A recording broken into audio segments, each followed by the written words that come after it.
Ben bonjour tout le monde. Aujourd'hui j'ai un petit rhume, fait que là j'ai pris ça relax. Fait que là, je me suis posé une question. Je me suis dit c'est qui les plus grosses compagnies d'investissement au monde? Puis là, j'ai trouvé ça.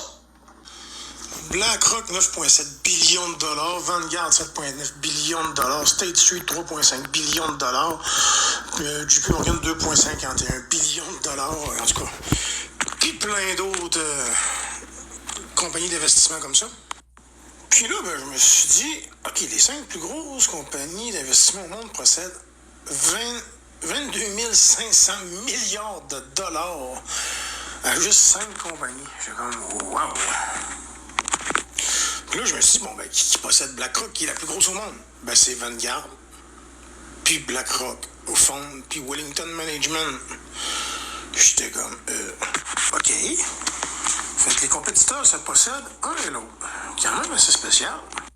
Puis là, ben, je me suis dit, qui possède Vanguard? Ben, c'est BlackRock, Vanguard, DFA Australian, puis là, t'as JP Morgan aussi qui possède une partie de Vanguard, mais ils se possèdent tous un et l'autre, puis ils ont 22 500 milliards.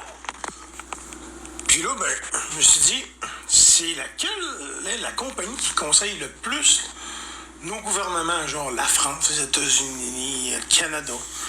Puis c'est McKinsey, à coût de 1,4 milliard, qui conseille les provinces, qui conseille les États, qui conseille les pays, à coût de milliards qu'on leur donne à même les poches du contribuable.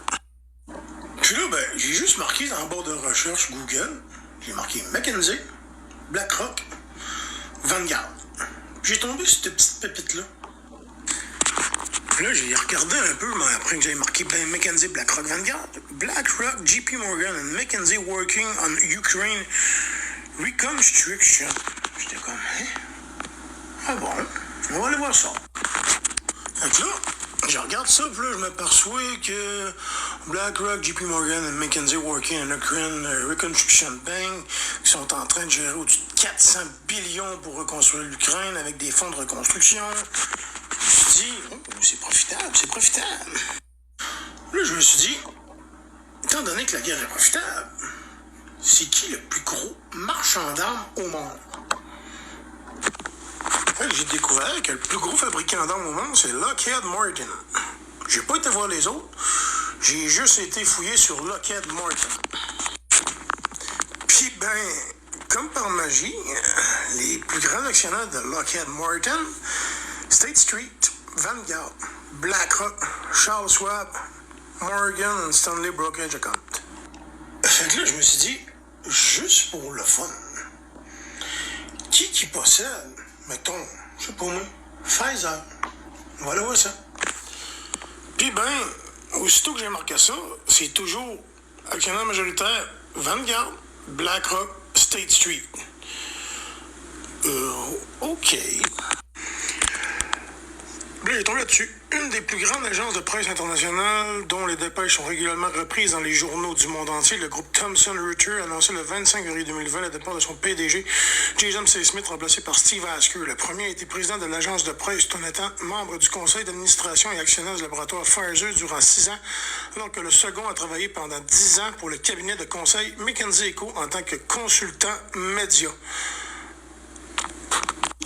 Fait que là, BlackRock, Vanguard, State Street, JP Morgan, en tout cas les 5 plus gros qui possèdent 22 500 milliards de dollars, sont toujours aidés de la firme d'experts conseil McKinsey dans tous les pays qui sont membres de l'OTAN.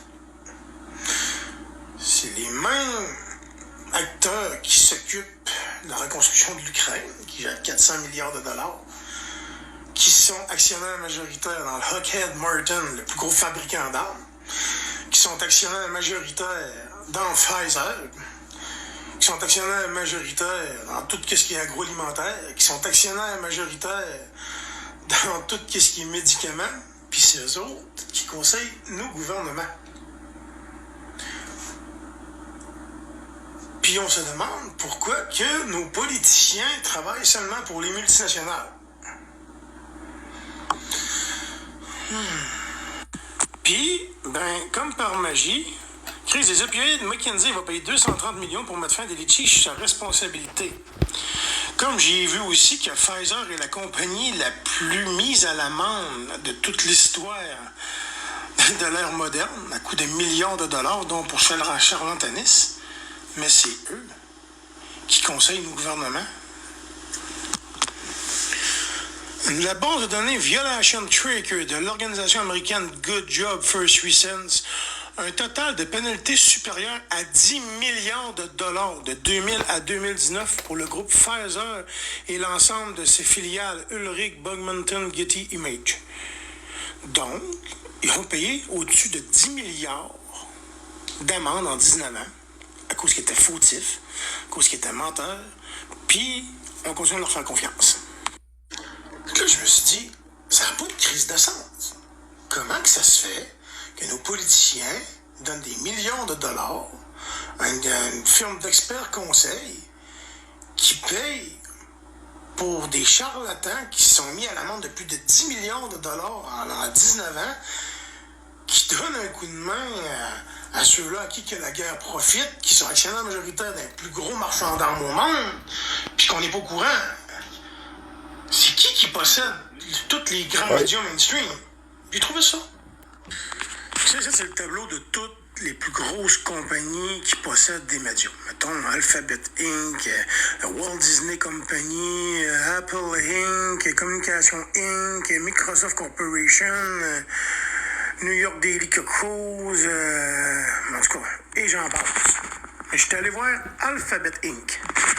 Puis ben, comme par magie, dans presque toute la liste que je vous ai montrée, quand tu t'en vas sur Yahoo Finance, c'est toujours Vanguard Group, BlackRock, JP Morgan, Hathaway, qui possèdent tout ce qu'on regarde, tout ce qui nous informe, ainsi que Facebook aussi.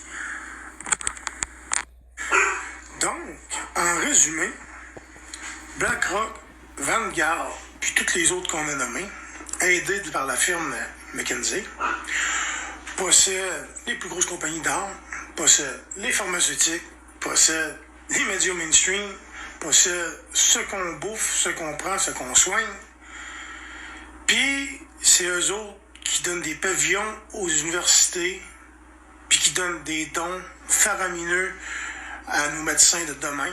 Puis après ça, on se demande pourquoi notre société va mal. Je vous laisse faire vos conclusions par vous-même.